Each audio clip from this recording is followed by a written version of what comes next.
Hey y'all, so today we're going to talk about 5 things they don't tell you about 501c3 status as a new nonprofit. Let's get into it.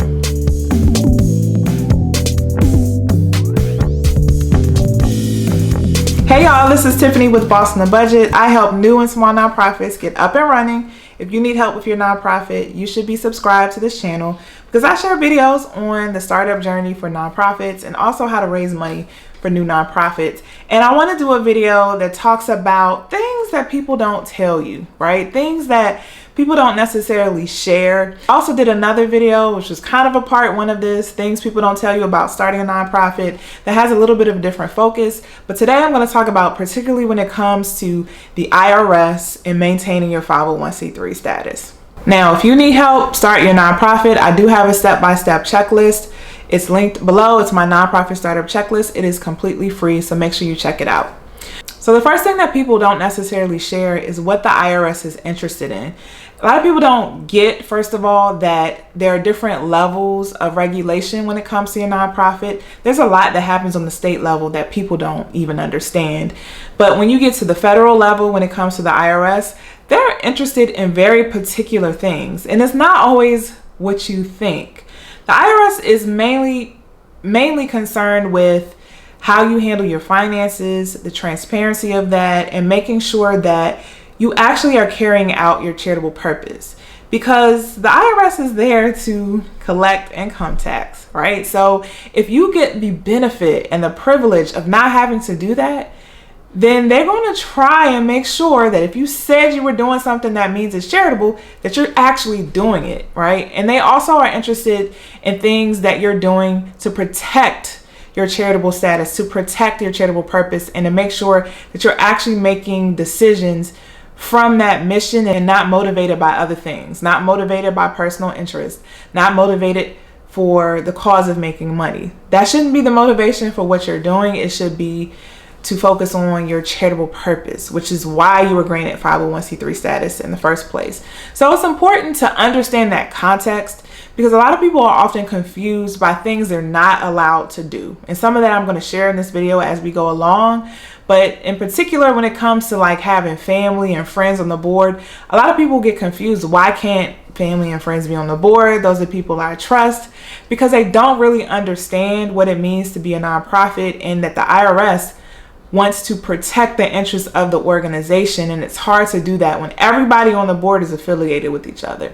So I have a bunch of resources that can help you kind of parse all this out. First of all, I did a nonprofit startup masterclass. It's about 2 hours where I broke down the startup process and I really explained what the IRS is interested in. And it's important for you to know that because when you start filling out your paperwork and when you start engaging with the IRS, you have a better understanding of what they're looking for. I also recommend that you just look at the documentation on the IRS website. So they actually have a lot of information for charitable organizations. They have presentations, they have publications, and some of it's not really difficult to understand. They have publications on what does good governance mean. I recommend that you check that out, and I'm also linking some of those publications below because it really does help you understand what the IRS cares about. Okay, so you can focus on that and make sure you're doing that and not wasting your time in other areas. I also did a video talking about should family and friends be on your board. So I'm also linking that above just for those who have not seen that. Okay. Number 2, things people don't tell you is why you need a board. So I sometimes encounter nonprofit founders who are like, yeah, I have this dream and this vision and I really want to do this. Do I actually have to have a board?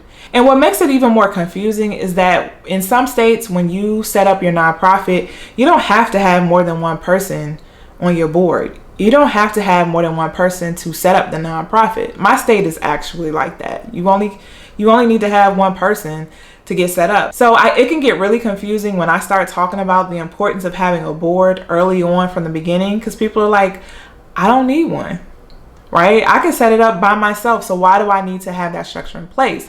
You need to have a board in place for multiple reasons. But one of those reasons when it comes to the IRS's perspective is that they need to make sure that the decisions that are being made for the nonprofit are protected from personal interest. So when you sign up to be on a board, you have certain legal duties. There are three main legal duties that you have: the duty of care, the duty of loyalty, and the duty of obedience. All right. And I've talked about that in other videos. You should check out my video, What is a Board of Directors, to get some information on that. And also I have a boards masterclass. So I'm gonna link that below as well, because I broke this down in a masterclass as well.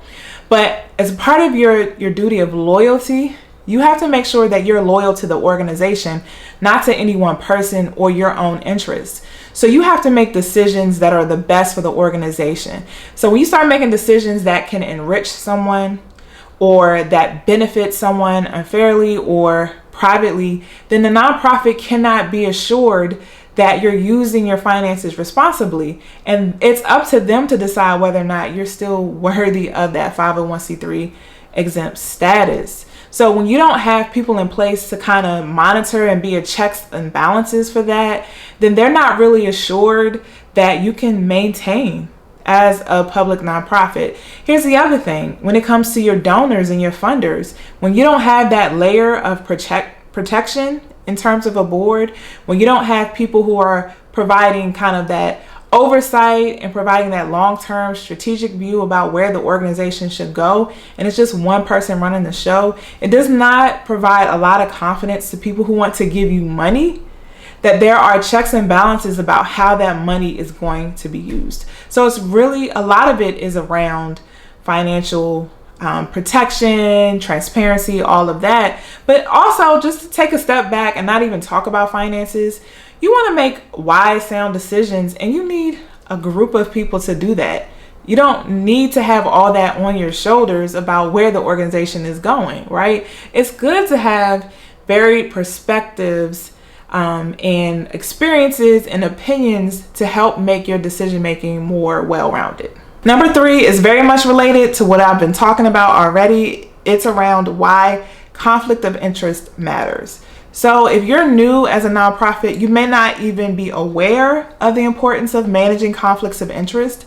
But I'm going to tell you right now, if you do not have a conflict of interest policy and a disclosure statement that people in your organization fill out every year, you should be doing that. These are the kinds of things you'll learn in my nonprofit startup masterclass. You as a board, one of your main responsibilities is to manage any conflicts of interest. So if there are any opportunities that come up where people who are associated with a board or who are on the board or associated with the organization stand to benefit, you need to have a process in place to review that process and to make sure, for lack of better words, it ain't no funny business going on. All right. And so again, that's why you need a board in place to help make that decision.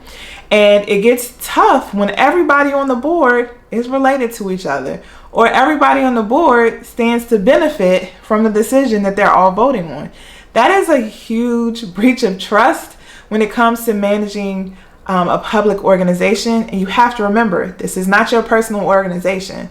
This is not your personal business. You're not necessarily a business owner. You are managing a public organization. You're governing a public organization, right? So you don't necessarily have any ties as an owner to the nonprofit. So you need to make sure that you have a group of people who can make hard decisions when certain people stand to benefit. So one of the main ways this may come out is if you as a founder want to become the executive director and you stand to be paid, you want a salary. You can't vote on your own salary. You have to be recused from that discussion so that the board can make that decision and decide how to compensate you and also to review your performance.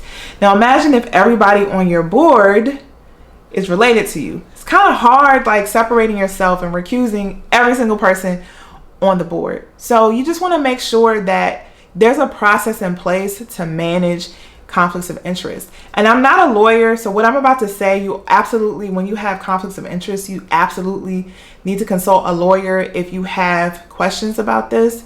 But there may be times when there's a conflict, but it's still the right decision for the board to make, right? So there may be a conflict that exists and someone stands to benefit, but it still makes sense for the nonprofit to do that thing or to make that decision in favor of that person.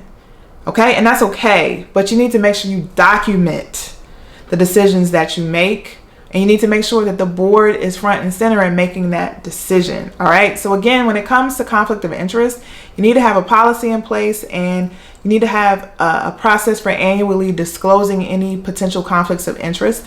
And if you really have questions about this, you need to consult a lawyer. Don't just go off what Tiffany on YouTube says, but consult a lawyer about your next steps and how to do that.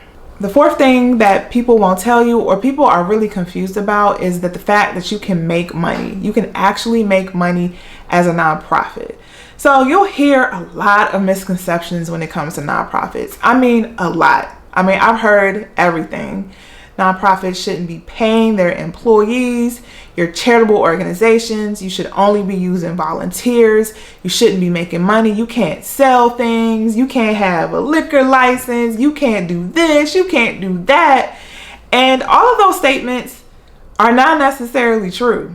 Okay? So first of all, don't believe everything that you read on the internet. Do your research and learn for yourself. But second of all, you do have options as a nonprofit to operate in similar ways as for-profit businesses. But the main difference for you is the motivation behind why you're doing that and whether or not it's connected to your charitable purpose. If you are doing something that's connected to your charitable purpose and it just so happens to make you money, generally you're okay. There's nothing wrong with that, right? And there are nonprofits that do make money not related to their charitable purpose, but they pay tax on that money, right? The IRS knows that. They have a process for you reporting that. So there's no reason why you can't make money as a nonprofit. You can, but you have to manage that. So if you're making money as a nonprofit that's not related to your charitable purpose, that's generally called unrelated business income, and you need to report that income. There's a separate form for that, and there's a whole publication on how to wade through those waters. Again, I recommend you speak with an accountant. I am not one, and I am not yours, but be on good terms with an accountant so they can help you navigate this space to make sure you're making the right decisions for your nonprofit. But the bottom line is you actually can make money. The last thing I just want to talk about is you losing your 501c3 tax exempt status. You actually can lose it. It is not necessarily something that you keep forever and ever. You actually have to maintain it. You need to make sure that you're filing your annual forms to make sure that the IRS does not yank it away. So if you have applied for 501c3 status, you should be filling out your 990 form every single year. If you do not, you risk them yanking away your status, and it may be very difficult for you to get it back depending on the circumstances. So I actually did a video on this, and I want you to check it out. I'm linking it above, on what happens when your status is automatically revoked. But you not filling out your 990 form is not the only reason that the IRS may take your 501c3 status away. If you're not operating within your charitable purpose, if you're doing some things that's not protecting the interests of the organization, all the kinds of things that I talked about in this video already, you really do risk losing your status that way as well. So it's really important to know what the IRS wants to know from you. And once you get it, once you know the information, it's not that difficult to navigate. It's just knowing from the beginning what to look out for. All right.